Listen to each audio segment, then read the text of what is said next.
ٹھیک ہے؟ جب اللہ تعالیٰ نے حضرت ابراہیم علیہ السلام کو حضرت ہاجرہ علیہ السلام سے ایک جو ہے بیٹا دیا جو اسماعیل علیہ السلام تھے، اس پر حضرت سارہ جو بے اولاد تھی کیونکہ عورت تھی، ان کے دل کے اندر تھوڑی سی ایک خاص قسم کی کیفیت پیدا ہوئی۔ ٹھیک ہے؟ اب اس کو بھی ہم نے دیکھنا ہے کہ ہم جب یہ پیغمبروں کی بات کر رہے ہیں تو ہمیں سیرہ میں بھی، ہمیں قرآن پاک میں بھی یہ بارہا نظر آتا ہے کہ وہ بھی تو انسان تھے۔ ٹھیک ہے؟ تو انہوں نے کیا کیا، ان کے اندر جو ہے ہلکی سی جو ہے نا ایک کیفیت پیدا ہوئی، تو انہوں نے کیا کیا، حضرت ابراہیم علیہ السلام کو مجبور کیا کہ حضرت حاجر علیہ السلام کو ان کے نوزائیدہ بچے سمیت جلا وطن کر دے۔ حالانکہ یہ اللہ کا پلان تھا، لیکن یہ مینز کون بنی، حضرت سارہ۔ ٹھیک ہے؟ اس کے بعد کیا ہوا کہ حضرت اسماعیل علیہ السلام کو لے کے جو ہے نا ان کو حضرت حاجرہ کی، سارہ کی بات ماننی پڑی، اور وہ حضرت حاجرہ حضرت اسماعیل علیہ السلام کو لے کر حجاز تشریف لے گئے، اور وہاں ایک بے آب و گیا وادی میں بیت اللہ شریف کے قریب ٹھہرا دیا، جہاں اس وقت بیت اللہ نہیں تھا۔ ٹھیک ہے؟ اس وقت جو ہے بیت اللہ نہیں تھا، تو انہوں نے کیا کیا، اور صرف ٹیلے کی طرح ایک ٹیلا سا چھوٹا سا جو ہے نا زمین ابری ہوئی تھی، سیلاب آتا تھا تو دائیں بائیں سے کترا کر گزر جاتا تھا۔ وہیں مسجد حرام کے اوپر کے حصے میں زمزم کے پاس ایک بہت بڑا درخت تھا، اور آپ نے اسی درخت کے پاس حضرت حاجرہ اور حضرت اسماعیل علیہ السلام کو چھوڑ دیا۔ اب آپ کو سمجھ آ رہی ہے کہ کس طرح مکہ میں حضرت اسماعیل علیہ السلام اور حضرت حاجرہ علیہ السلام کو جو ہے وہ بھیجا گیا۔ ٹھیک ہے؟ اور اس وقت مکہ میں نہ پانی تھا نہ کوئی آدم ذات تھا، اور اس لیے ابراہیم علیہ السلام نے ایک چھوٹے سے بول کے اندر کچھ کھجوریں اور ایک مشکیزے میں پانی رکھ دیا، اور اس کے بعد آپ فلسطین واپس چلے گئے۔ اب ذرا سوچیں ذرا کہ وہ وقت کیسا وقت ہوگا، جس وقت ایک ماں جو ہے، ایک عورت جو ہے، ان کو جو ہے حضرت ابراہیم علیہ السلام چھوڑ کے چلے گئے، حالانکہ ان کا اصل وطن جو ہے عراق اور شام اور فلسطین تھا۔ پڑھتے آ رہے ہیں نا، اب آپ کو عراق اور فلسطین کا پتہ چل رہا ہے نا کہ یہ ہمارے انبیاء کی جو ہے وہ جگہ تھی، اور جو ان لوگوں نے جو ہے وہ بیٹھ کے جو ہے یہ اپنے آپ کو یہ بنی اسرائیل جو ہے وہ اون کرنے کی کوشش کر رہے ہیں۔ تو اب کیا ہوتا ہے کہ حکم الہی تھا کہ بولنا نہیں ہے، بتانا بھی نہیں ہے کہاں جا رہے ہو۔ تو جب حضرت ابراہیم علیہ السلام، حضرت ختیجہ، حضرت حاجرہ علیہ السلام اور حضرت اسماعیل علیہ السلام کو خاموشی سے چھوڑ کے جا رہے ہیں، تو بی بی حاجرہ علیہ السلام پیچھے پیچھے دوڑتی ہیں، کہتی ہیں خلیل اللہ، یہ آپ کیا کر رہے ہیں؟ یہاں تو کوئی عبادی نہیں، کوئی انسان نہیں، ہمیں تنہا چھوڑ کے کہاں جا رہے ہیں؟ تو حضرت ابراہیم علیہ السلام خاموش رہے، کیونکہ اللہ کا حکم تھا کہ جواب نہیں دینا۔ پھر کیا ہوا کہ بی بی حاجرہ علیہ السلام جنت معلیٰ کے تک پیچھے پیچھے جاتی ہیں۔ حضرت ابراہیم علیہ السلام اونٹنی پر سوار خاموشی سے جا رہے تھے۔ بی بی حاجرہ علیہ السلام نے عرض کیا، ایک بات تو بتا دے، اللہ امرک بہذا، کیا یہ اللہ عز و جل نے آپ کو حکم دیا ہے، یا آپ خود ہم سے ناراض ہو کے جا رہے ہیں؟ وہ پریشان ہوگی کہ کہیں ایسا تو نہیں ہے کہ مجھ سے جو ہے نا ناراض ہو کے مجھے چھوڑ کے جا رہے ہیں، رائٹ؟ تو جواب میں پھر ابراہیم علیہ السلام کے فرماتے ہیں ان اللہ امرنی بہذا، کہ یہ مجھے اللہ کا حکم ہے۔ تو یہ جواب سن کر حضرت حاجرہ علیہ السلام کے قدم رک جاتے ہیں اور فرماتی ہیں اذن لا یضیعنا، اب اللہ ہمیں ضائع نہیں فرمائیں گے۔ اور ایک روایت میں آتا ہے کہ حضرت حاجر علیہ السلام نے فرمایا حسبنا اللہ ونعم الوکیل، اور جو کہ سورہ آل عمران کی آیت 173 ہے، یعنی اللہ ہمارے لیے کافی ہے اور وہ بہترین کارساز ہے۔ پھر فرمانے لگی کہ اب اگر اللہ کے حکم سے ہمیں یہاں چھوڑ گئے ہیں تو اللہ ہمیں ضائع نہیں فرمائیں گے، کیونکہ اگر اللہ ہمیں مارنا چاہتے تو فلسطین میں مار دیتے، سزا دینا چاہتے تو شام کے علاقے میں دے دیتے۔ تو ان مقامات کو چھوڑنے کا حکم جو آپ کو علیہ السلام حضرت ابراہیم کو اللہ تعالیٰ نے دیا، تو اللہ ہمیں ضائع نہیں فرمائیں گے۔ تو یہاں ہم عورتیں ہیں نا پیاری بہنوں، تو تھوڑی دیر کے لیے سوچیں ذرا کہ جب اللہ سبحانہ تعالیٰ نے بڑے بڑے کام لینے ہوتے ہیں نا، تو بڑی بڑی ایسی رکاوٹیں، بڑے بڑے ایسے معاملات ہوتے ہیں جن کی سمجھ ہی نہیں آ رہی ہوتی۔ تو یہاں ایک عورت کا، آپ دیکھیں کہ ایک عورت کے وجود نے مکہ مکرمہ جو ہے اس کو آباد کیا۔ ایک ماں نے اپنا بیٹا جو ہے حضرت اسماعیل علیہ السلام کی نسبت جو ہے وہ پھر ایک عورت کو جاتی ہے، حضرت ہاجرہ علیہ السلام۔ تو میں چاہتی ہوں کہ آج ہم عورتیں ہیں نا، تو تھوڑا سا ہم اپنے آپ کو اس فیشن اور اس برانڈ سے باہر نکالیے، تو دیکھیں تو صحیح کہ ایک عورت کا مقصد، ایک عورت کا مقام کیا ہے، اور ہمارے فرائض کیا ہیں، اور یہ بھی سنتیں ہیں انبیاء کی۔ ہم اپنی گودوں کے اندر جس وقت اللہ کے دین کو پھیلانا ہوتا ہے تو اپنی اولادیں بھی قربان کرنی پڑتی ہیں، اور ہم تو اپنی نیند نہیں قربان کر سکتے، ہم تو اپنی نیندیں نہیں قربان کر سکتے۔ تو یہاں بات کریں ایک عورت، تو ملائیں ذرا اپنے آپ کو اس عورت سے، تو آپ کو پوری سیرہ میں آپ کو عورتیں، آپ کو جو ہے نا وہ فیمینن جو ہے نا ایفرٹ نظر آئے گی، اور ہمیں سیرت سے پتہ چلے گا کہ کہاں عورت کو باندھ دیا گیا ہے گھر کی چار دیواری کے ساتھ۔ عورت تو آدھا جسم ہے مرد کا، عورت اگر کھڑی نہیں ہوگی تو اپنے مرد کو وہ کیسے انبیاء، وہ کیسے دین کا جو ہے وہ کام کریں گے ہمارے مرد، اگر ہم نے اپنے مردوں کو اپنی اپنی جو ہے پیروں کے ساتھ باندھ لیا۔ مگر اس کے لیے تربیت کی ضرورت ہے، اس کے لیے اپنی سیرہ کو اور ہسٹری کو پڑھنے کی ضرورت ہے۔ جب تک ہم نہیں پڑھیں گے ہمیں سمجھ ہی نہیں آئے گی کہ عورت کو اللہ تعالیٰ نے درجہ کتنا دیا ہے اور عورت کے اوپر ذمہ داری کتنی زیادہ ہے۔ تو کیا کہتے ہیں کہ ہمیں اللہ سمجھ گئی، وقت کے نبی کی بیوی تھی سمجھ گئی، اور نبی کی ماں تھی سمجھ گئی کہ ہاں دیکھنے میں بظاہر کوئی اسباب نظر نہیں آ رہے، مگر میرے اللہ ہمیں کبھی نہیں چھوڑے گا، یہ تھا اللہ پر توکل۔ تو آج ہم ذرا چیک کریں اپنی اپنی مصیبتوں کو، جب میں نے یہ پڑھا تو میں نے اپنی پریشانیاں کو سامنے رکھ کے کہا اسماعیلہ تیری کون سی پریشانی ہے؟ تو کس پریشانیوں کے پیچھے جو ہے تو رو رہی ہے؟ کس پریشانی نے تمہاری نیند خراب کی ہوئی ہے؟ یہ پریشانی ہے تمہاری؟ تو آج ذرا ہم اپنی اپنی پریشانیاں، اپنی اپنی پرابلم ذرا لکھنا شروع کر دیں، اور پھر ملائیں اس وقت، اور پھر کہیں حسبنا اللہ و نعم المولا و نعم الوکیل۔ کبھی ہم کہتے ہیں ہمیں تو کھانا اپنی مرضی کا نہ ملے تو ہمیں رات کو نیند نہیں آتی، ہمارے ہمارے جو ہسبینڈ ہیں اپنی ماں کے ساتھ بیٹھ جاتے ہیں ہمیں نیند نہیں آتی، ہمارے جو مائیں جو ہے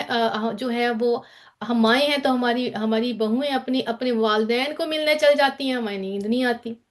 سوچیں تو صحیح کہ ہم عورتوں نے یہ تباہی کتنی لے کے آئے ہوئے ہیں، یہ اپنا یہ جو جتنی ہم نے جو ہے یہ پولوشن پھیلا دی ہوئی ہے گھروں کے اندر، کتنی ہم نے جو ہے یہ اپنے گھروں کے اندر ہم نے جو ہے وہ پوری کی پوری ہم نے لا کے جو ہے سیاست کھڑی کر دی ہوئی ہے۔ تو اس کے بعد کیا ہوتا ہے کہ حضرت حاجرہ علیہ السلام حضرت اسماعیل علیہ السلام کے پاس آتی ہیں، چھوٹا بچہ ہے، اندازہ کریں کتنا خوف ہوگا، ہر جگہ سے درندوں کی آوازیں آ رہی ہیں۔ اب میں نے جو آپ کو محلے بکو بتایا ہے، ذرا سوچیں تو صحیح، ارد گرد جو ہے وہ جو ہے وہ صحرائی صحرا، پھر اس کے بعد پانی نام نشان نہیں ہے کسی چیز کا۔ اب شام کو جب اندھیرا چھا جاتا ہے تو علماء فرماتے ہیں کہ اس وقت حضرت بی بی حاجرہ علیہ السلام لکڑی لے کر کھڑی ہوگی، اور سارے علاقے کی طرف متوجہ ہو کے فرماتی ہیں، خطاب کرتی ہیں۔ سوچیں ذرا، انہوں نے خطاب کیا جنگل کے جانوروں سے، اے جنگل کے درندوں، یہاں انسان تو کوئی نہیں کہ جن کو خطاب کروں، ایک بات یاد رکھ لو، میں خلیل اللہ علیہ السلام کی زوجہ ہوں اور اسماعیل علیہ السلام کی والدہ ہوں۔ یہ خطاب سنتے تمام جانور خاموش ہو کے سبحان اللہ، اور کہتے ہیں کہ ہم حملے کے لیے نہیں آئے بلکہ ہم تو پہرا دینے کے لیے آئے ہیں۔ اور یہ سارا انتظام اللہ سبحانہ و تعالیٰ نے اس لیے کیا کہ وہ سعادت مند بچہ جس کی نسل سے رسول اللہ صلی اللہ علیہ وسلم کا ظہور ہونا تھا، اگر اسماعیل علیہ السلام کی حفاظت نہ ہوتی تو یہ سلسلہ نبی کے صلی اللہ علیہ وسلم تک کیسے پہنچتا؟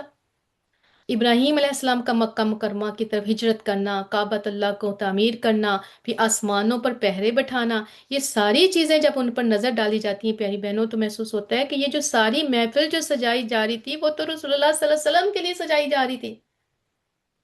جب سیدنا اسماعیل علیہ السلام کا پانی ختم ہو جاتا ہے، اب کیا ہوتا ہے؟ وہ مشہور واقعہ، ابھی بھی حاجرہ علیہ السلام نے صفا سے مروہ، مروہ سے صفا کی طرف 7 چکر لگا رہے ہیں۔ اب ہم جو ہے اتنی وہ جو ہے نا وہ اتنی زبردست جو ہے وہ پیڈڈ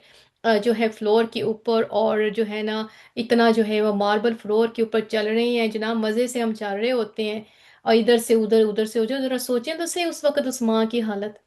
جب بچہ جو ہے وہ پیاسا ہے تو بھاگ رہی ہیں، 7 چکر لگا رہی ہیں، اور سبحان اللہ، اللہ تعالیٰ کو ان کا دوڑنا اتنا پسند آیا کہ قیامت تک کے لیے ان کو شعار اللہ، اللہ کی نشانی قرار دے دیا۔ عمرہ نہیں ہو سکتا، حج نہیں ہو سکتا جب تک صحیح نہ ہو، یہ عورت کی سنت تھی۔ تو اب آپ نے پوری سیرت میں عورتوں کو ٹارگٹ کرنا ہے، ہم نے عورت کو ٹارگٹ کرنا ہے، تاکہ ہمیں پتہ چلے کہ ہم ایز اے ویمن ہمارا جو ہے وہ رول کیا ہونا چاہیے، اور ہمارا اس وقت ہم کس طرح بھاگ تو اس سے پہلے کہ میں اسماعیل جو ہے حضرت نبی کریم صلی اللہ علیہ وسلم کی والدہ ماجدہ کی طرف آئیں، یہ آپ کو میں اس لیے یہ چیزیں سمجھانی بہت ضروری ہے تاکہ آپ ہم انشاءاللہ تعالیٰ پھر کنیکٹ کر سکیں۔ اب کیا ہوتا ہے کہ اور پھر سورہ بقرہ کے اندر کیا گیا، ان الصفا والمروہ تھا من شعائر اللہ، بے شک صفا اور مروہ اللہ کی نشانیوں میں سے ہیں۔ پریشانی کا عالم یہ ہے کہ بی بی ہاجرہ علیہ السلام کے کان میں آواز آتی ہے، جا الغوث، مدد آ گئی۔ بی بی ہاجرہ علیہ السلام فرماتی ہیں کون ہے؟ آواز آتی ہے، آواز کہاں سے آ رہی ہے؟ پریشان ہو رہی ہیں، آوازیں آ رہی ہیں، سوچیں رات کا ٹائم ہے، ادھر ادھر سے آوازیں آ رہی ہیں،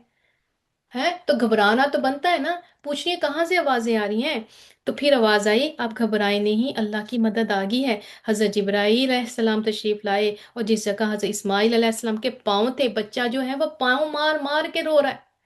اسی جگہ اپنا پر مارا اور زم زم جاری ہو گیا۔ اللہ اکبر کبیرہ۔ اس زمزم کے پانی میں تین نعمتیں شامل ہیں پیاری بہنوں، جبرائیل علیہ السلام کا پر،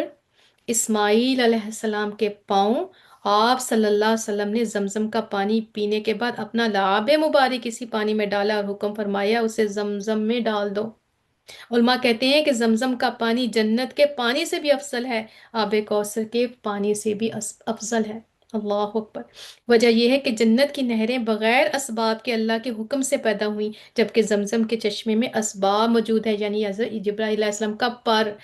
اور اسماعیل علیہ السلام کے پاؤں اور آقا محمد مصطفیٰ صلی اللہ علیہ وسلم کا لعاب مبارک ہے۔ تو پیاری بہنوں، اس طرح پہ جو ہے وہ زمزم پانی کی کا جو ہے وہ بہا، اور علماء کہتے ہیں کہ معراج پر جانے سے پہلے نبی کے صلی اللہ علیہ وسلم کا سینہ مبارک جب چاک کیا گیا تو غسل کے لیے ہر چیز حضرت جبرائیل علیہ السلام جنت سے لائے مگر پانی زمزم کا لیا۔ یہ دلیل تھی اس بات کی کہ زمزم کا پانی افضل ہے تمام پانیوں میں سے۔ اب کیا ہوتا ہے کہ اب جب پانی بہ رہا ہے تو اتفاق یہ ہوا کہ یمن کے علاقوں میں سد مارب بھی بنائی گئی، یعنی پانی کو روکنے کے لیے دیوار بنائی گئی۔ تو اس وقت جب پانی بہ رہا تھا تو اس وقت جو ہے پھر حضرت حاجرہ رضی اللہ تعالیٰ نے کہا زم زم ٹھہر جا، ٹھہر جا، رک جا، ورنہ پانی جو تھا وہ بہ کے جو ہے وہ سیلاب آ جاتا۔ ٹھیک ہے، تو اس طرح جو ہے وہ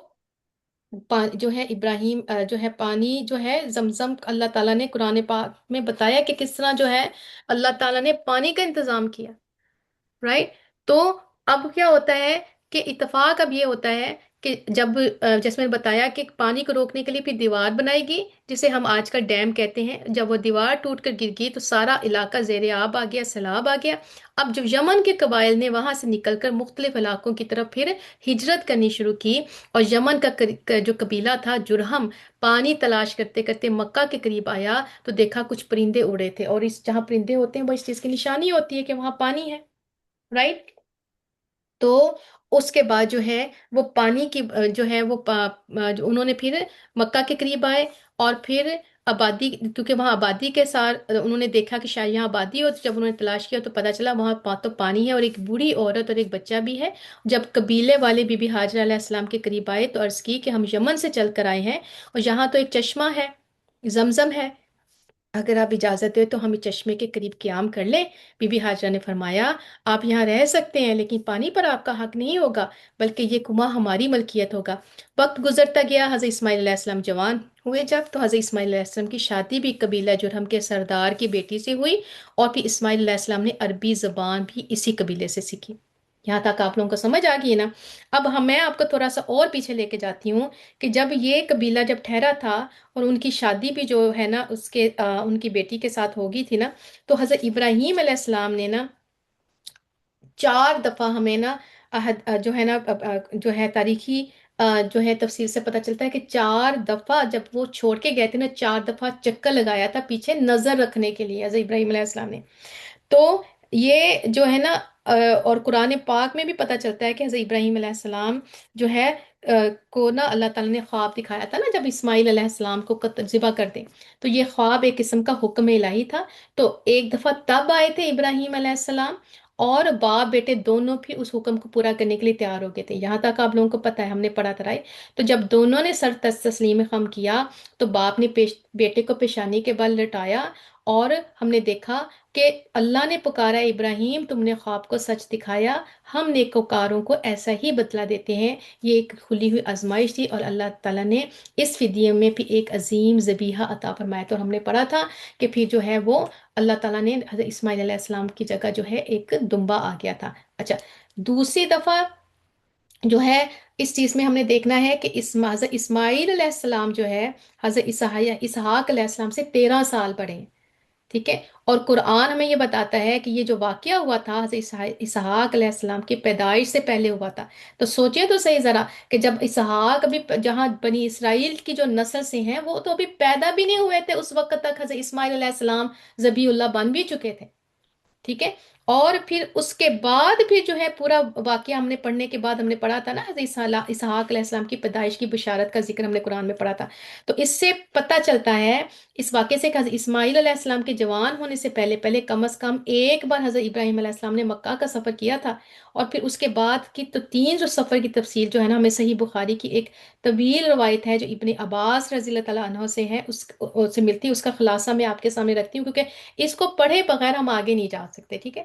تو حضرت اسماعیل علیہ السلام جب نے اس کا خلاصہ یہ ہے کہ جب حضرت اسماعیل علیہ السلام جوان ہو گئے تھے تو جرہم سے، جیسے میں نے بتایا، عربی سیکھی، ان کی نگاہوں میں جب وہ جچنے لگے تو ان لوگوں نے آپ کی شادی اپنی ہی خاتون کے ساتھ کر دی۔ اسی دوران حضرت ہاجرہ کا انتقال ہو جاتا ہے، اور ادھر حضرت ابراہیم علیہ السلام کو خیال ہوا کہ دیکھوں میں جا کے کہ وہاں کیا ہو رہا ہے نا، تو چنانچہ وہ مکہ جب تشریف لے کے گئے، لیکن حضرت اسماعیل علیہ السلام سے ملاقات نہیں ہوئی۔ تو بہو تھی ان کی، جب ان سے پوچھا تو کہ کیسے حالات ہیں، تو دیکھیں اس سے ہمیں حکمت پتہ چلتی ہے کہ بہو نے جواب دیا، اب شکایت کرنی شروع ہوگی، بہت ہی مشکل حالات ہیں، تنگ دستی بہت ہے، اور جو ہے نا گزارا نہیں ہو رہا۔ تو آپ نے اس کو وصیت کی، یہ نہیں بتایا کہ وہ کون ہے، میں کون ہوں، کہ میں باپ ہوں اسماعیل کے، یا میں تمہارا سسر ہوں۔ بتاتے ہیں کہ اسماعیل علیہ السلام جب آئیں تو کہنا اپنے دروازے کی چوکھٹ بدل دیں،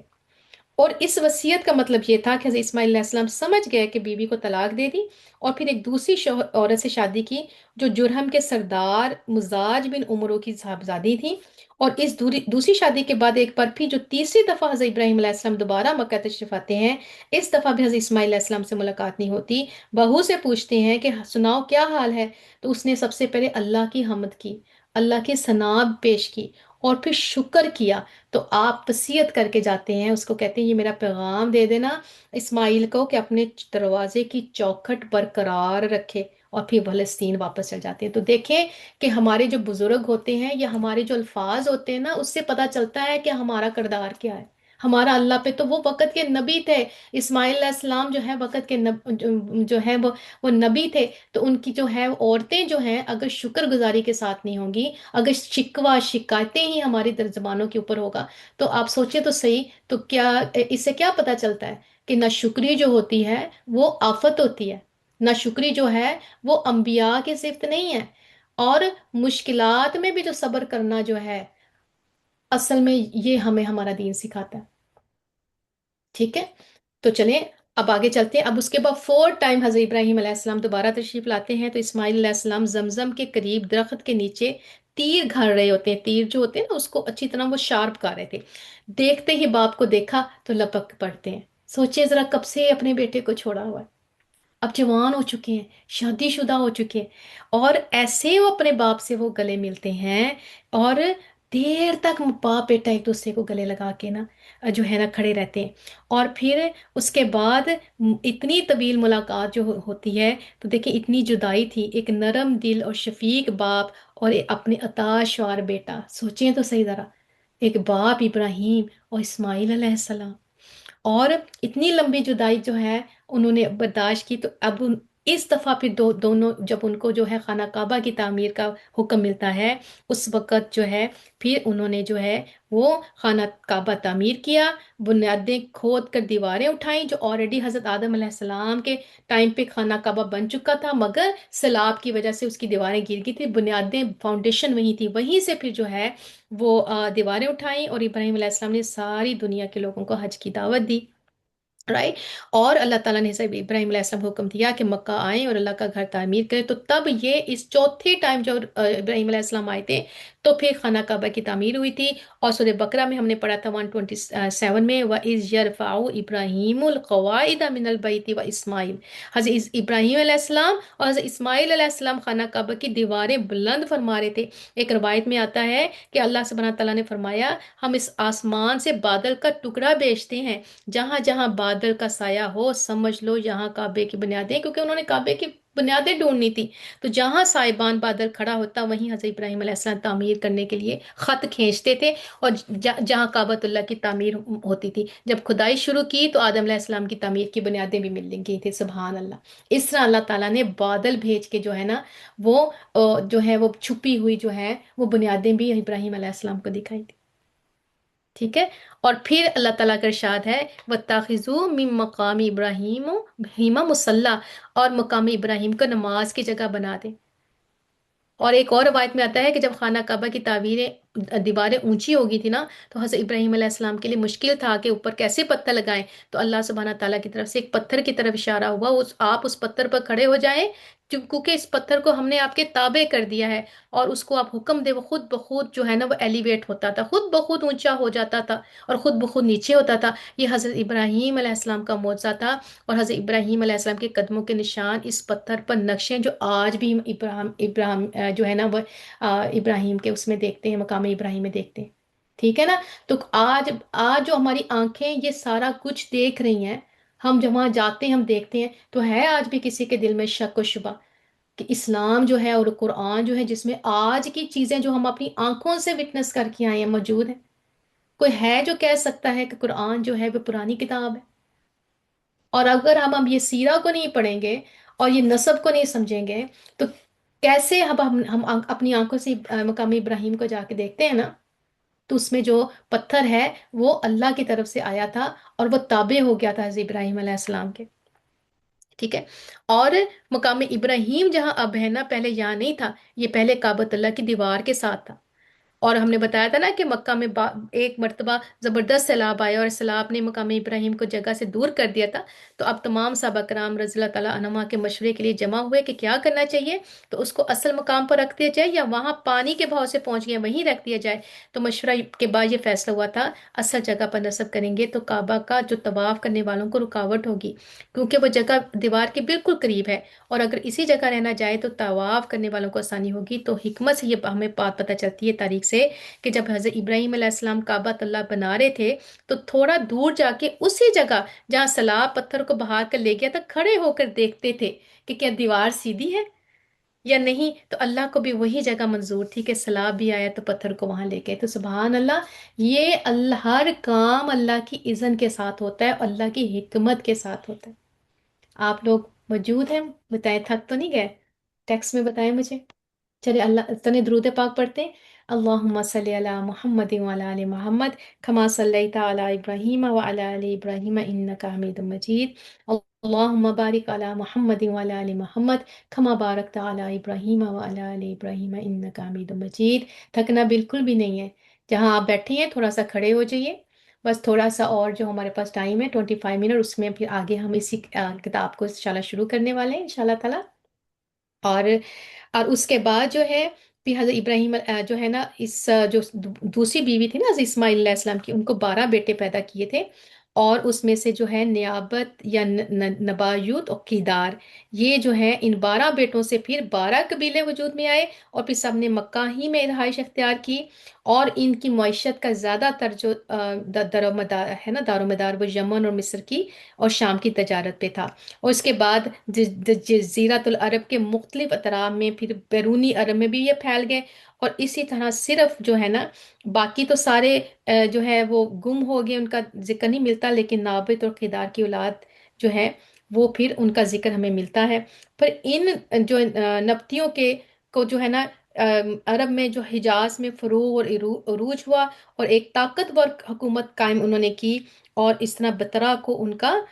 دارالحکومت تھا ان کا. اور وہ رومیوں کے دور میں جو ہے انہوں نے کیا کیا، انہوں نے مقابلہ کیا اور انہوں نے پھر نبطیوں کو بھی جو ہے وہ شکست دے دی تھی. اور اس میں ہم یہ دیکھتے ہیں کہ اوس و خزرج جو تھے نا، وہ کہتانی عرب نہ تھے، بلکہ اس علاقے میں جو لوگ بچ گئے تھے نا، وہ پھر نابت بن اسماعیل علیہ السلام کی جو نسل بچ گئی تھی وہ وہی تھے۔ ٹھیک ہے، یہاں تک آپ کو سمجھ آ گئی۔ اور عدنان نبی کریم صلی اللہ علیہ وسلم کے سلسلہ نسب میں 21ویں پشت پر پڑھتے ہیں۔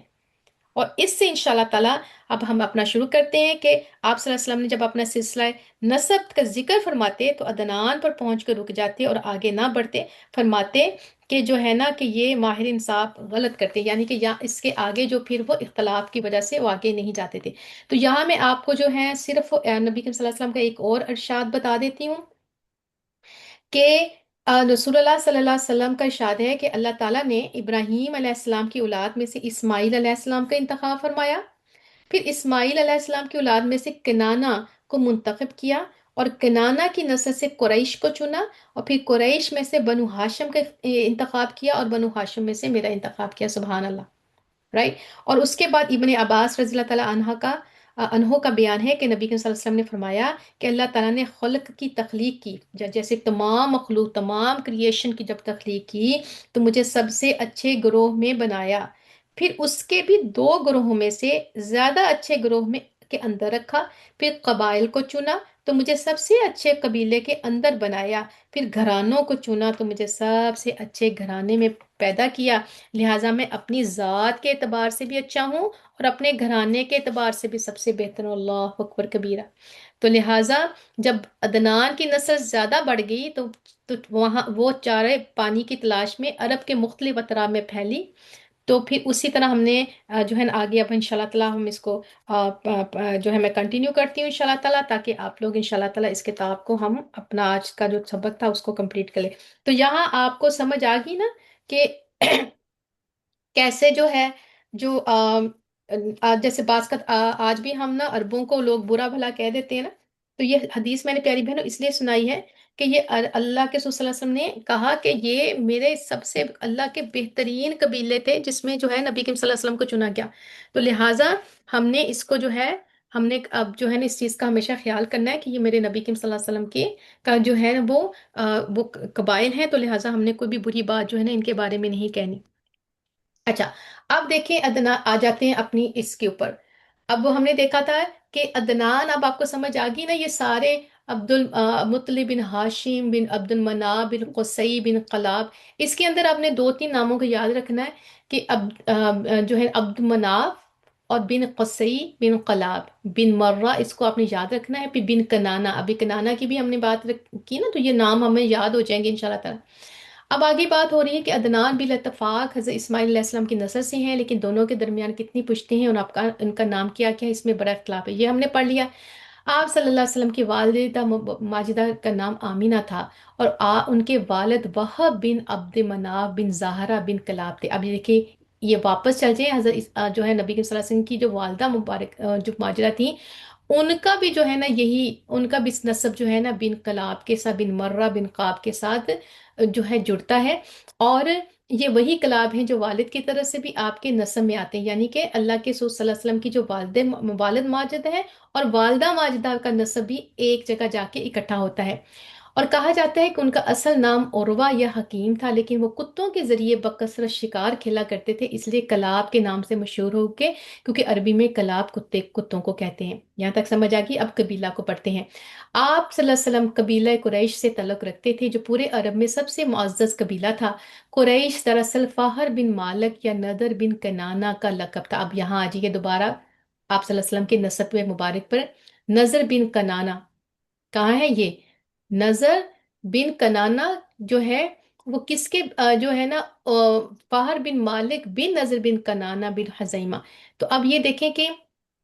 یہ ان کا لقب تھا قریش، اس وجہ سے ان کو جو ہے نا وہ قریش کا نام جو ہے وہ پڑ گیا، اس لیے سب اس کو قریش کہتے ہیں۔ بعد میں ان کی اولاد اسی نسبت سے مشہور ہوگی۔ یوں تو اس قبیلے کو ہر دور میں سعادت حاصلی، سعادت کہتے ہیں کہ ان کو جو ہے نا وہ طاقت حاصل رہی تھی، عزت حاصل رہی تھی، لیکن قصی جو ہے ایک منفرد مقام حاصل ہوا تھا کیونکہ اس کا نام زید تھا۔ قصی جو ہے ان کی نسبت تو تھی، لیکن ان کا نام جو ہے وہ زید تھا، اور وہ بچپن میں یتیم ہو کر والدہ کے ساتھ ملک شام کے قبیلہ عذرا میں جا بسا تھا، اور وہیں پلا بڑھا تھا، لیکن جوان ہو کے مکہ آ گیا۔ اچھا، اور پھر کچھ ہی دنوں کے بعد خانہ کعبہ کا متولی بھی بن گیا۔ اچھا، اب آپ نے ان چیزوں کو، اب آپ ساتھ ساتھ پڑھ رہے ہیں نا، آپ کے سامنے، آپ کے پاس سامنے بک بھی ہوگی اور اسکرین بھی آپ کے سامنے ہے۔ تو اب آپ نے جو ہے نا اپنے ساتھ اس کو ساتھ ساتھ لے کے چلنا ہے، ٹھیک ہے؟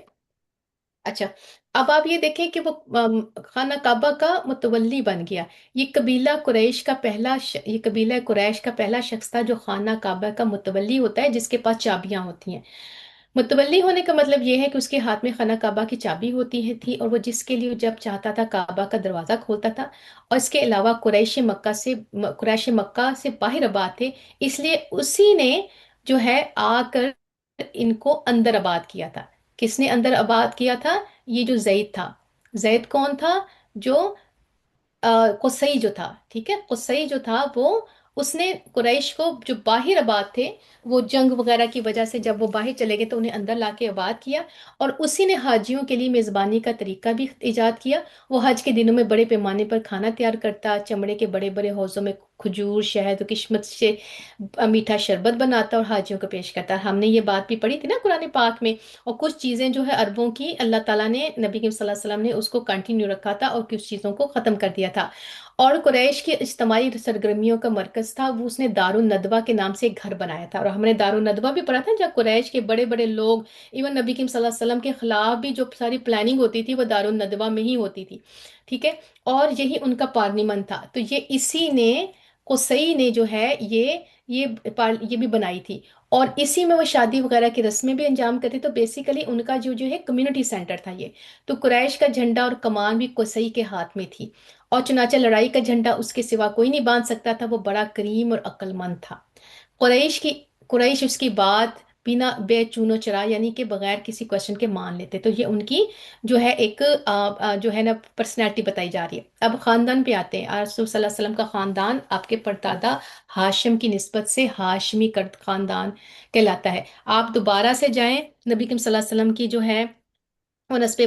مبارکہ پہ جائیں، تو آپ دیکھیں کہ وہاں جو ہے نا ہاشم جو ہے کہاں آتا ہے؟ محمد بن عبداللہ بن عبد المطلب بن ہاشم اور بن عبد مطاف، یعنی کہ عبد المطلب بن ہاشم جو تھے وہ نبی کریم صلی اللہ علیہ وسلم سے گریٹ گرینڈ فادر تھے، ٹھیک ہے؟ اور عبد منافع جو تھے وہ گریٹ گریٹ گرینڈ فادر تھے۔ اب آپ لوگوں کو سمجھ آ رہی ہے نا؟ تو جب بھی آپ کے یہ نام آئیں گے نا، آپ کہیں نا کہیں اپنی کتاب میں، کاپی میں لکھ لیں یہ نسب، کیونکہ جب بھی ہم اس کو بار بار پڑھیں گے تو ہم سب کو انشاءاللہ تعالی یاد آ جائے گا۔ تو آپ صلی اللہ علیہ وسلم کا خاندان آپ کے پردادا ہاشم یعنی گریٹ گرینڈ فادر ہاشم کی نسبت سے ہاشمی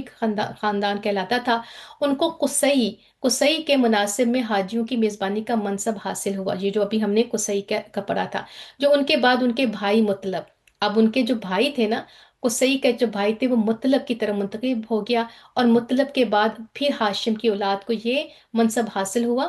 اور اسلام کی آمد تک انہی کے ہاتھ میں رہا۔ ہاشم اپنے زمانے کے سب سے عظیم انسان شمار ہوتے تھے، انہیں وادی بطحا کا سردار کہا جاتا تھا۔ اور وہ ان کو ہاشم کیوں کہا جاتا تھا؟ کیونکہ وہ روٹی توڑ کر گوشت اور شوربے میں بھگوتے اور لوگوں کے کھانے کے لیے چھوڑ دیتے تھے۔ کیونکہ عربی میں اس طرح کسی چیز کے توڑنے کو حشم کہتے ہیں اور توڑنے والے کو ہاشم کہتے ہیں، اس لیے ان کا نام ہاشم پڑ گیا۔ اب آپ کو سمجھ آ گئی ہاشم کیوں کہتے تھے؟ کیونکہ اسی طرح عربوں میں رواج ہوتا تھا، کسی عادت کی وجہ سے جو ہے نا وہ کنیت بنا دیتے تھے، ان کا نسب، ان کی نا ان کا کوئی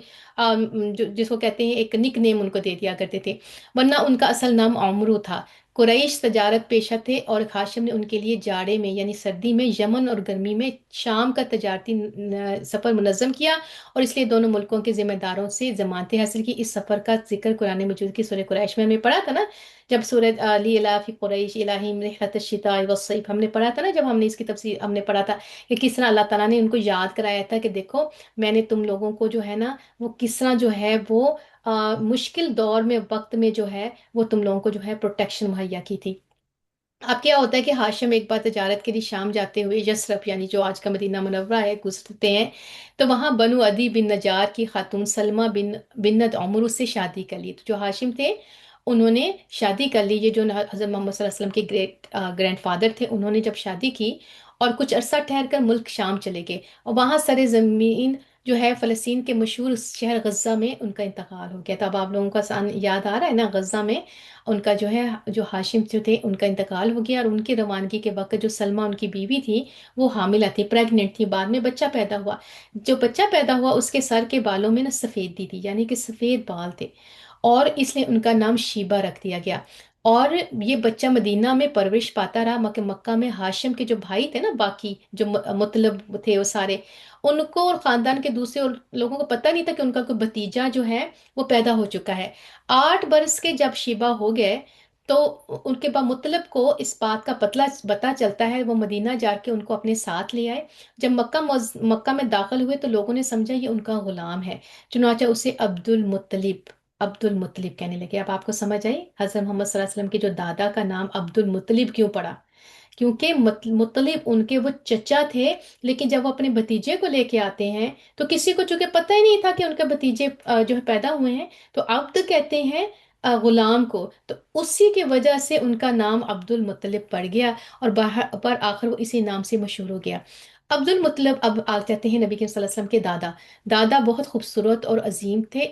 ان کے دور میں ان کا ہم مرتبہ کوئی نہ تھا، وہ قریش کے سردار اور پھر مکہ کے قافلہ تجارت کے ذمہ دار تھے۔ جود و سخا، یعنی کہ ان کی سخاوت، ان کی جو ہے اتنے وہ جو ہے وہ دینے والے تھے، ان کے جو ہے وہ اتنی زیادہ ان کی قدر کرتے تھے، اور ان کا لقب فیاض پڑ گیا تھا۔ اور ان کے دسترخوان، یعنی جب وہ کھانا کرتے تھے تو اس کے اندر مسکینوں، جانوروں اور ایون چڑیوں کے، برندوں کے کھانے کے لیے بھی دانہ ڈالا جاتا تھا، اور اس بنا پر ان کا عرف یہ بن گیا تھا فیاض۔ اور وہ پتہ وہ کیا تھا کہ زمین پر انسانوں اور پہاڑ کی چوٹیوں پر وحشی جانور اور چڑیوں کو کھانا کھلانے والا، اس لیے ان کا نام فیاض، ان کا لقب فیاض پڑ گیا تھا، سبحان اللہ۔ اور انہیں زمزم کا کنواں کھودنے کا شرف بھی حاصل ہوا۔ اس کنویں کو بنو جرہم نے مکہ سے جلا وطن ہوتے ہوئے پاٹ دیا تھا، اس کو جو ہے نا وہ چھپا دیا تھا۔ اس وقت سے اس کی جگہ نامعلوم چلی آ رہی تھی۔ عبد المطلب کو خواب میں اس کی جگہ بتائی گئی اور کھودنے کا حکم دیا گیا، انہوں نے کھودا تو پرانا کنواں برآمد ہو گیا۔ تو اللہ تعالیٰ نے نبی کریم صلی اللہ علیہ وسلم کے جو دادا تھے عبد المطلب کو بھی خواب میں جو ہے وہ زمزم کا کنواں جو ہے وہ بتایا کہ کہاں ہے۔ انہی کے زمانے میں خانہ کعبہ پر ہاتھی والوں کے حملے کا واقعہ آتا ہے۔ یہ سب حبشی تھے، اور ان کے سردار کا نام ابراہ تھا، ہم نے پڑھا تھا نا،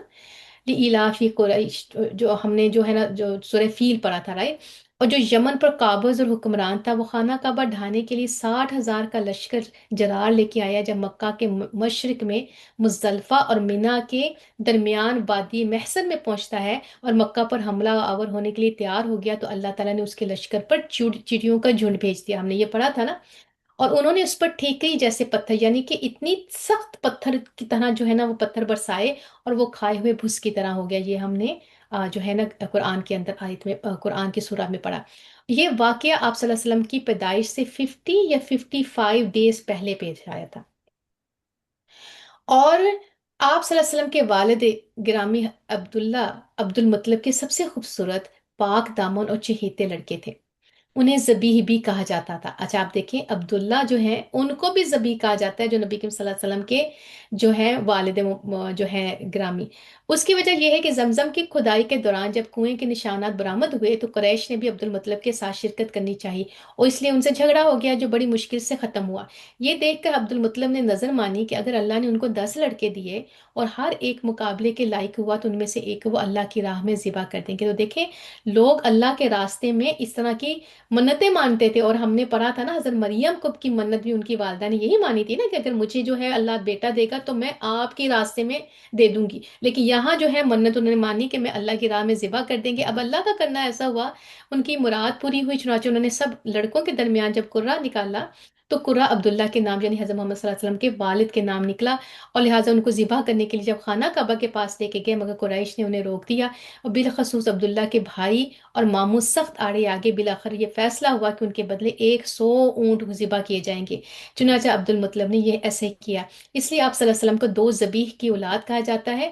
ایک ذبیح حضرت اسماعیل علیہ السلام تھے، اور ایک آپ صلی اللہ علیہ وسلم کے والد عبداللہ تھے، سبحان اللہ۔ اسی طرح آپ کو 2 فدیہ دیے گئے بزرگوں کی اولاد بھی کہا جاتا ہے، کیونکہ حضرت اسماعیل علیہ السلام کو مینڈھے وہ جانور جو تھا اس کا فدیہ دے کے بچا لیا گیا، اور آپ کے والد کو 100 اونٹوں کا فدیہ دے کے، سبحان اللہ۔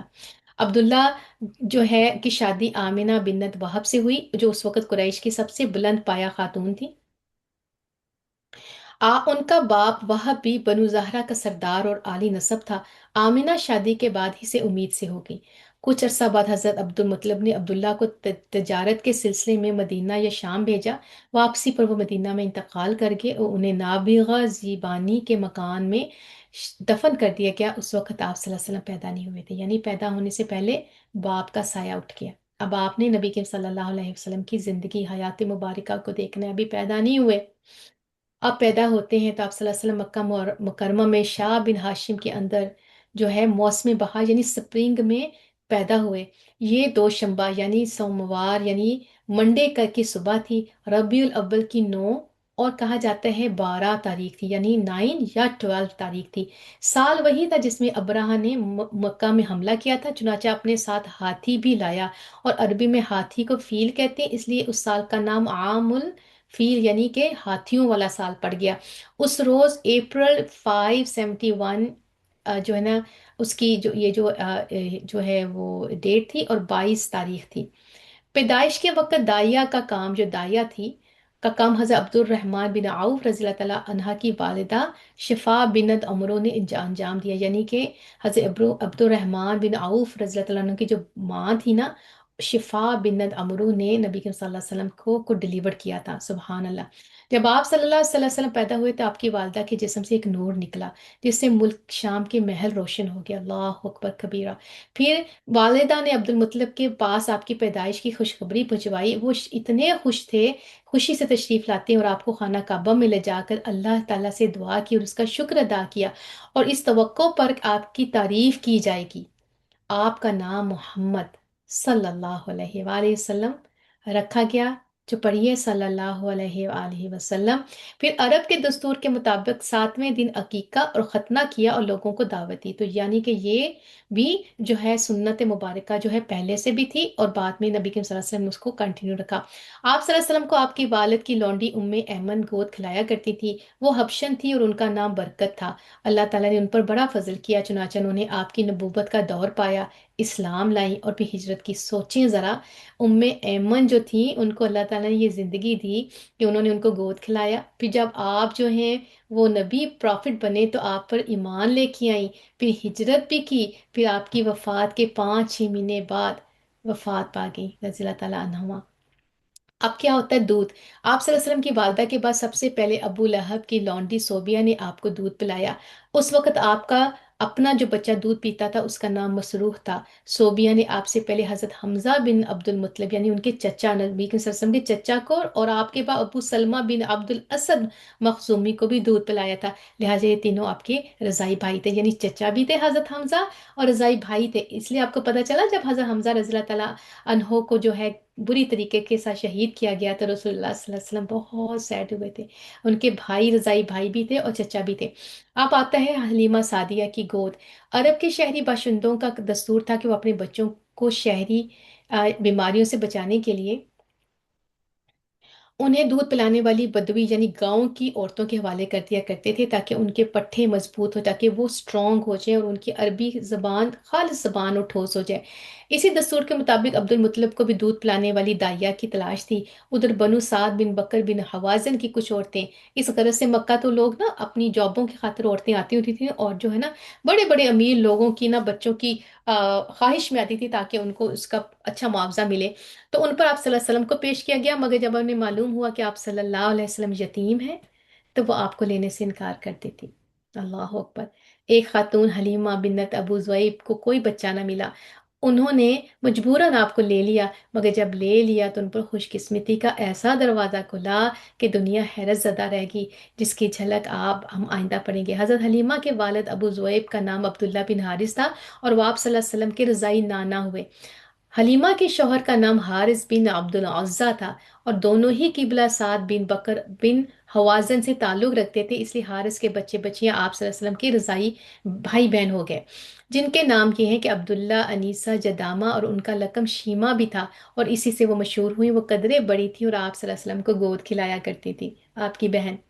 رضائی بہن۔ حلیمہ کے گھر میں برکت کیسے ہوئی؟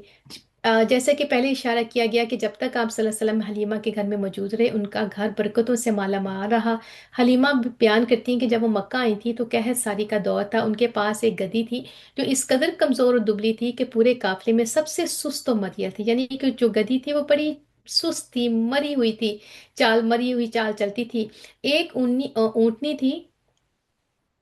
اور مگر وہ ایک قطرہ بھی دودھ کا نہ دیتی تھی۔ حلیمہ کا اپنا بچہ بھوک کی بے قراری سے پوری رات بلکتا اور چیختا رہتا، نہ خود سوتا نہ ماں باپ کو سونے دیتا۔ مگر جب وہ آپ صلی اللہ علیہ وسلم کو لے کر اپنے گھر آئیں اور گود میں رکھا تو سینے دودھ سے بھر گئے، اللہ اکبر! حتیٰ کہ آپ نے خوب پیٹ بھر کر دودھ پیا، اور آپ کے ساتھ حلیمہ کے بچے نے بھی جی بھر کر پیا، آپ دونوں آرام کی نیند سو گئے۔ اللہ اکبر کبیر، اللہم صلی علی محمد وعلی آل محمد کما صلی تعالی ابراہیم وعلی آل ابراہیم انک حمید مجید۔ ادھر شوہر اٹھ کر اونٹنی کے پاس گیا تو کیا دیکھتا ہے کہ تھن دودھ سے بھرے پڑے ہیں، اور چنانچہ اس نے اس قدر دودھ دھوا، یعنی دودھ اس نے نکالا کہ دونوں نے خوب پیا، سیراب ہو کر پیا اور نہایت پرسکون رات گزاری۔ سوچیں تو صحیح ذرا برکتیں رسول اللہ کی۔ مکہ سے واپسی پر حضرت حلیمہ اسی خستہ حال گدی پر سوار ہوئیں اور اپنے ساتھ آپ کو بھی لیا، مگر اب وہ گدی ایسے تیز چلتی کہ پورے قافلے کو کاٹ کر آگے نکل گئی اور کوئی گدھا اس کا ساتھ نہ پکڑ سکا۔ حضرت حلیمہ کا وطن دیار بنو سعد سب سے زیادہ قحط زدہ تھا، مگر اس کے باوجود مکہ سے واپسی پر ان کی حالت یہی ہوئی کہ بکریاں چرا چر کے جب واپس آتی تو ان کی کوکھ نکلی ہوتی، یعنی کہ تھن جو ہے اتنے ہیوی ہوتے دودھ سے، میاں بیوی خوب دھوتے پیتے، جبکہ کسی اور انسان کو دودھ کا ایک قطرہ بھی میسر نہ ہوتا، کہیں دودھ نہیں، لیکن ان کے گھر کے اندر یوں اس خاندان کو مسلسل خیر اور برکت نصیب ہوتی رہی، یہاں تک کہ 2 سال گزر گئے اور ریاضت رضاعت کی مدت جو ہے پوری ہوگی، یعنی 2 سال جو دودھ پلانا تھا۔ چنانچہ حلیمہ نے آپ کا دودھ چھڑا دیا۔ اس دوران آپ صلی اللہ علیہ وسلم پختہ اور مضبوط ہو چکے تھے، یعنی کہ 2 سال کے ہو چکے تھے، اللہ اکبر۔ اب کیا ہوتا ہے کہ حلیمہ کا دستور تھا کہ وہ آپ کو ہر 6 مہینے کے بعد مکہ لاتی، اور والدہ اور خاندان کے لوگوں سے ملاقات، ہر 6 مہینے کے بعد وہ آتی تھیں اور پھر اپنے گھر چلی جاتی تھی بنو سعد۔ جب مدت رضاعت پوری ہوگی اور دودھ چھڑا کر آپ صلی اللہ علیہ وسلم کو آپ کی والدہ کے پاس لاتی ہیں تو جو خیر اور برکت دیکھ چکی تھی نا، وہ چاہتی تھی کہ ان کو میرے پاس ہی رہنے دیا جائے۔ چنانچہ انہوں نے آپ کی والدہ سے کہا کیوں نہ آپ بچے کو میرے پاس رہنے دیں، وہ ذرا اور مضبوط ہو جائے، کیونکہ مکہ کی وبا سے ڈر لگتا ہے، کیونکہ پیار ہو گیا تھا نا حضرت حلیمہ کو حضرت محمد صلی اللہ علیہ وسلم سے۔ والدہ بھی اس پر راضی ہوگی، حلیمہ آپ کو لے کر خوش خوش اپنے گھر واپس ہوگی۔ آپ مزید 2 سال تک وہیں رہے، یعنی 4 سال جو ہے حلیمہ سعدیہ نے نبی کریم صلی اللہ علیہ وسلم کا خیال رکھا۔ پھر آپ کے سینہ مبارک چاک کی جانے کا جب واقعہ پیش آیا، اس سے ڈر کر حلیمہ اور ان کے شوہر نے آپ کو آپ کی والدہ کے حوالے کر دیا۔ اب یہ واقعہ کیا تھا کہ انس بن مالک رضی اللہ تعالیٰ عنہ کا بیان ہے کہ آپ بچوں کے ساتھ کھیل رہے تھے، جبرائیل علیہ السلام تشریف لائے اور آپ کو لٹا کر سینہ چاک کر دیا، پھر آپ کا دل نکالا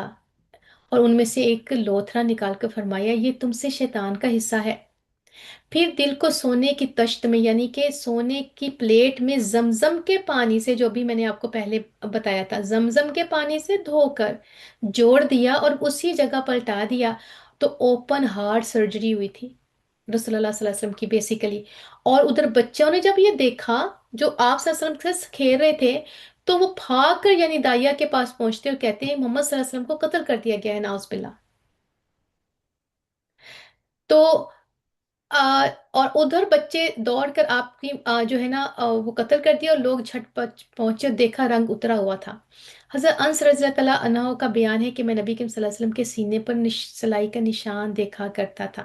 تو یہ جو گوشت کا لوتھرا ہے نا، اس کے بارے میں بھی کہتے ہیں کہ یہ پتا ہے، پتا، اور یہ ایک ایسا حصہ ہوتا ہے جس میں شیطان جو ہے، اس میں جو گندا خون جو ہے نا وہ اکٹھا ہو جاتا ہے، اور شیطان اس کے اندر جو ہے نا اپنا اثر وسوسہ زیادہ ڈالتا ہے، اور اسی کی وجہ سے نا جو ہے نا غصہ پھیلتا ہے اسی کی وجہ سے، اور اسی لیے جو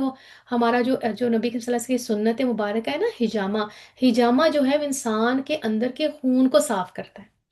اور اسی سے جو ہے انسان کو جو ہے جب خون صاف ہوتا ہے تو اس کے بعد جو ہے شیطان کے جو وسوسہ ہے نا اس کی طاقت کم ہو جاتی ہے، اور انسان کو جو ہے نا غصہ، اور انسان کا جو نفس کا جو اس کے اوپر ایک قابو آتا ہے نا، تو یہ حجامہ کی وجہ سے یہ ایک اسپرچل جو ہے کلینزنگ ہے، اور اس سے بڑا فرق پڑتا ہے، تو یہ حصہ جو ہے نکال دیا تھا رسول اللہ صلی اللہ علیہ وسلم کا۔ اب کیا ہوتا ہے کہ اس واقعے کے بعد صلی اللہ علیہ وسلم کو مکہ پہنچا دیا کیونکہ ڈر گئی حضرت حلیمہ سعدیہ ڈر جاتی ہیں، اور آپ نے اپنی ماں کے جو ہے نا سایہ محبت میں اپنے خاندان کے اندر کوئی اور 2 سال، تو کیا پتا چلا 4 جو ہے حلیمہ سعدیہ کے ساتھ اور 2 سال نبی کے ساتھ اپنی ماں کے ساتھ، تو کیا ہو گیا، 4 5 6 سال ہو گئے۔ اور پھر والدہ، دادا اور ام ایمن کے ساتھ مدینہ کا سفر کیا، اور جہاں آپ کے والد کی قبر بھی تھی اور دادا کا ننیال بھی تھا، یعنی کہ آپ کا جو ہے وہ دادا کی طرف سے ان کا جو ہے وہ ننیال تھا، اور آپ مدینہ میں 1 ماہ رہ کر واپس ہوئے، تو راستہ میں اب کیا ہوتا ہے 6 7 اس عمر میں جو ہے آپ کی والدہ بیمار ہوگی، اور ابوا پہنچ کر رحلت کر کی، دیکھیں ایک تھوڑا سا ٹائم اپنی ماں کے ساتھ گزارا، اور پھر کیا ہے وہ بھی فوت ہو جاتی ہیں اور وہیں انہیں دفن کر دیا گیا۔ تو 10:30 ہو گئے ہیں، میں یہاں ان شاء اللہ تعالیٰ ختم کرتی ہوں پیاری بہنوں۔ پھر آگے آپ چونکہ نیکسٹ کلاسز میں اب ہمیں اپنا بیک گراؤنڈ نہیں پڑھنا، تو ہم اس کو کنٹینیو کریں گے ان شاء اللہ تعالیٰ، اور آپ اس کو دوبارہ پھر آگے سے پڑھیے گا۔ تو پھر دادا جو ہے، اب جب ماں فوت ہو گئی، باپ پہلے فوت ہو گیا، اب ماں بھی فوت ہو گئی ہے، تو اب پھر رسول اللہ صلی اللہ علیہ وسلم کی جو ان کی کفالت کا ذمہ تھا وہ کیسا ہوا، ان شاء اللہ تعالیٰ نیکسٹ منڈے پڑھیں گے۔ اور دعا کرتے ہیں کہ ہم نے جو کچھ پڑھا اللہ پاک ہمیں اس کو سمجھنے کی توفیق عطا فرمائے، اور نبی کریم صلی اللہ علیہ وسلم کا بچپن دیکھیں ماں اور باپ کے ساتھ بغیر گزرا ہوا، اور کس طرح جو ہے چھوٹے سے بچے ہیں تو باپ جو ہے اس کو دیکھا نہیں، اور ماں جو ہے جب ہوش سنبھالا تو اللہ تعالیٰ نے ماں بھی لے لی۔ تو ان شاء اللہ تعالیٰ اس کے بعد نیکسٹ ویک ہم اس کو اور اچھے طریقے سے پڑھیں گے۔ دعا کرتے ہیں اللہ تعالیٰ کہ اللہ پاک ہم نے جو ہے نبی کریم صلی اللہ علیہ وآلہ وسلم کا کہ سیرہ مبارک کا کے جو حالات پڑھے، اور ہم نے جو ہسٹری پڑھی اللہ پاک ہمیں اس کو سمجھنے کی توفیق عطا فرمائے، اور اللہ پاک ہمیں پیارے نبی کریم صلی اللہ علیہ وسلم کی محبت کے ساتھ سرشار کر دے۔ اور آئی ہوپ کہ آپ ان شاء اللہ تعالیٰ جو ہے اپنی انجوائے کیا ہوگا، اور آپ بار بار اس کو ریمائنڈ کریں گے اپنے ذہن میں ان شاء اللہ تعالیٰ۔ اور درود پاک پڑھ لیتے ہیں، اللہم صلی علی محمد وعلی آل محمد کما صلیت علی ابراہیم وعلی آل ابراہیم انک حمید مجید، اللہم بارک علی محمد وعلی آل محمد کما بارکت علی ابراہیم وعلی آل ابراہیم انک حمید مجید، سبحان ربک رب العزت عما یصفون والسلام علی المرسلین والحمد للہ رب العالمین، صلی اللہ تعالی علی خیر خلقہ محمد وعلی آلہ وصحبہ اجمعین برحمتک یا ارحم الراحمین، آمین اللہم آمین۔ الحمد للہ ثم الحمد للہ۔ بارک اللہ فیک my sisters, thank you for your time, جزاک اللہ خیر و احسن الجزا۔ تو چلیں ان شاء اللہ تعالیٰ جو ہے وہ زویا کو میں مائک دیتی ہوں ان شاء اللہ تعالیٰ، اینڈ اس کے بعد روم دوبارہ سے کھل جائے گا ان شاء اللہ تعالیٰ، تو اپنی محبتوں کا نذرانہ ضرور پیش کیجیے گا، اور جو جو اس وقت آپ کے دل کی حالت ہے آپ ہمارے ساتھ شیئر کیجیے گا، اور تاکہ یہ ہماری جو ہے حالت لکھی جائے ان شاء اللہ تعالیٰ۔ وما علینا الا البلاغ۔ السلام علیکم ورحمۃ اللہ وبرکاتہ۔ جی سسٹر زویا۔